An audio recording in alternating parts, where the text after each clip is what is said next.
guys, so some other options from this turtle position, just different ways to open guys up and attack them. And a lot of these are like wrestling and jiu-jitsu, a little bit of judo kind of mixed in. So near side wrist roll out. I go underneath, I try to grab his wrist or his hand, and this is a wrestling technique. They call it baseball grip. As I'm pulling this in, my elbow is going to loop high over his shoulder, putting all his weight on his shoulder, and I got two hands on this wrist like I'm holding a baseball bat. A lot of power here, right? I don't have any control of his body, but there's so much pressure on his shoulder right now, and I'm trying to pull his hand away from his body. That's all I'm trying to do right now, is pull the hand away from the body. A lot of guys are strong in here, and that's really tough to do. He doesn't really have anywhere to go. He could maybe somersault, and I kind of know that, so I could kind of be waiting for that if he did want to take some pressure off. But he's already turtled up because he doesn't want to open up, so this is going to be a fight. Again, let's start from the beginning here.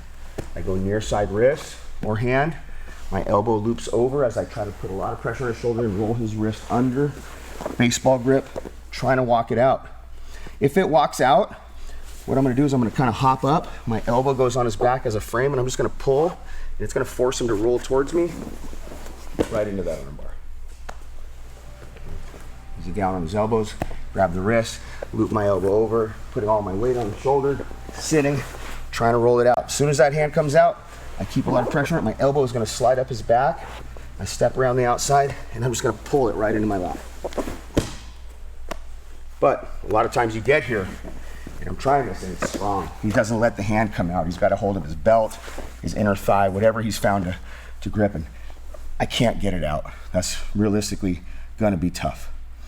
When he's really strong here and I can't break this grip, I'm going to pop up, put my knee over his head to kind of keep his head down, and I can keep this grip. Or again, I want to work this elbow. Don't let your hand come out.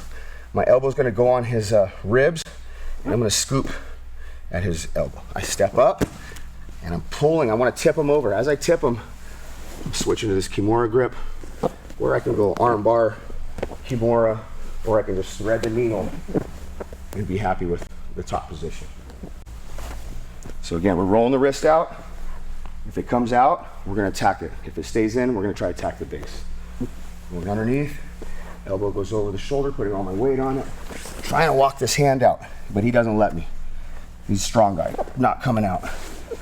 Knee goes over the head, keeping his head down, elbow behind the back.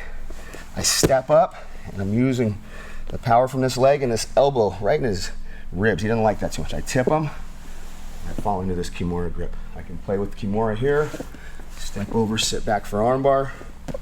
KIMURA is really strong here. Or I can thread this needle, back step, and just be happy with side mount. Same thing. Trying to roll this wrist out. Can't. He's strong. He's got his grip. Now I'm trying to do this next technique. I'm trying to put the knee over his head and keep him down as I step up. But he's a strong guy. He starts to lift his head up. When the head comes up, my knee is going to slide over to the belt line here. My right foot's going to sweep underneath here like a windshield wiper. And then I just do a left shoulder roll. I don't take the arm that way. So again, he's down. I'm trying this baseball roll out.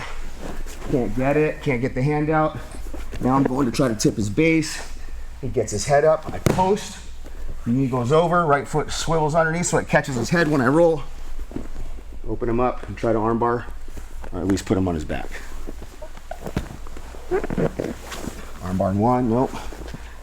Tip his base two, boom, he gets his head up. Finish with the arm lock. So I'm here on the side, I can't get anything going. I'm gonna go across the knee here, and watch how my hand grabs here. I'm going over the first foot and under the second here like this. I can go this way to pull his foot across, or I can come over the top.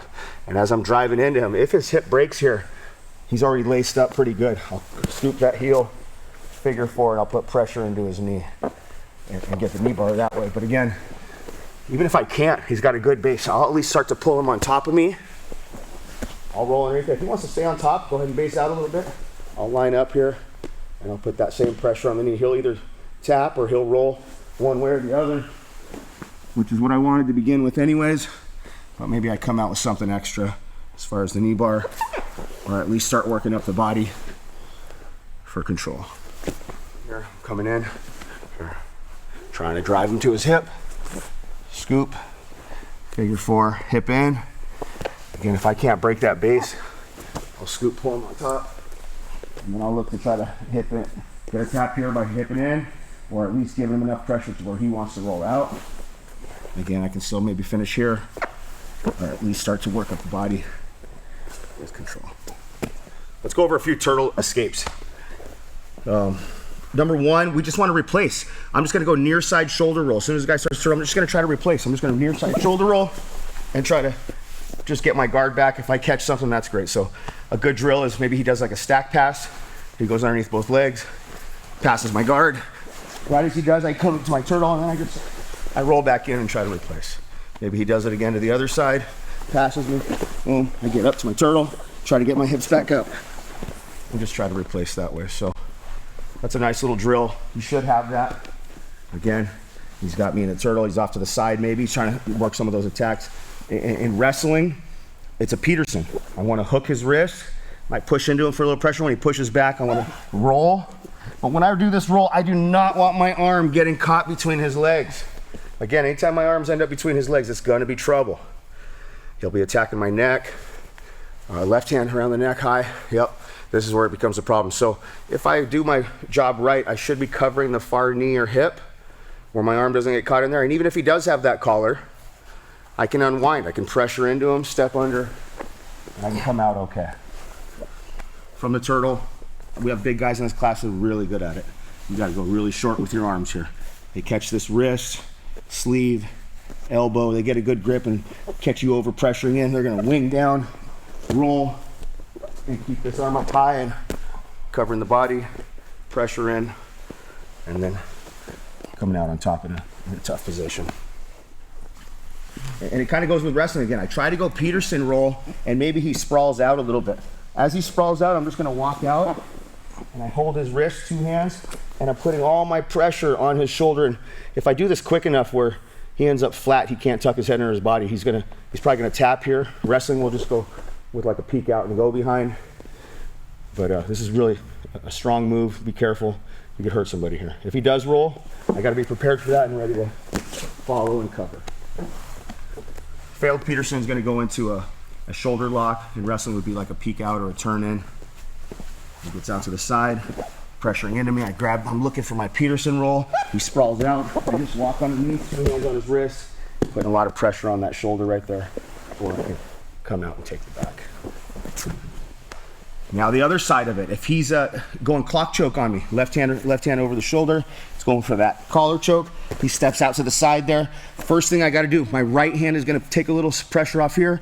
My left hand is going to look to grab his far knee and collapse it. Now I got both the posts on this left side. I'm going to shoulder roll and hop into him. In wrestling, it's called like a wing and hop, but different position, right? I'm going to jump into him, hop over, and I'm ending up in that same position as I did in the Peterson. He's got the collar choke. I'm outside the leg, and I turn in to unwind the choke and end up on top. Maybe I can hit the Peterson. If I can't feel, there's no weight going that way and all his weight's out here, I gotta defend the choke. If he's stepping up on that left foot, I gotta get outside of it and collapse it. And then jump into him, hop over the top. So similar move our guys use is they'll just trap the leg here. I know he uses it in wrestling, a couple of our guys use it in jiu-jitsu, and all he does is, I got the leg trapped here, I'm gonna get outside his hip and just kind of start walking and crowding, flattening, and coming out on top that way too. So, another nice escape from the turtle. If he's out there, I gotta go here and collapse. If maybe he's not stepping up or hasn't attacked my neck yet, I can just get outside the leg. And then I'm gonna get hip to hip with him, driving my hip into his, but not letting his leg post, which collapses his hip. And just keep covering over the top. Again, cover, hip in,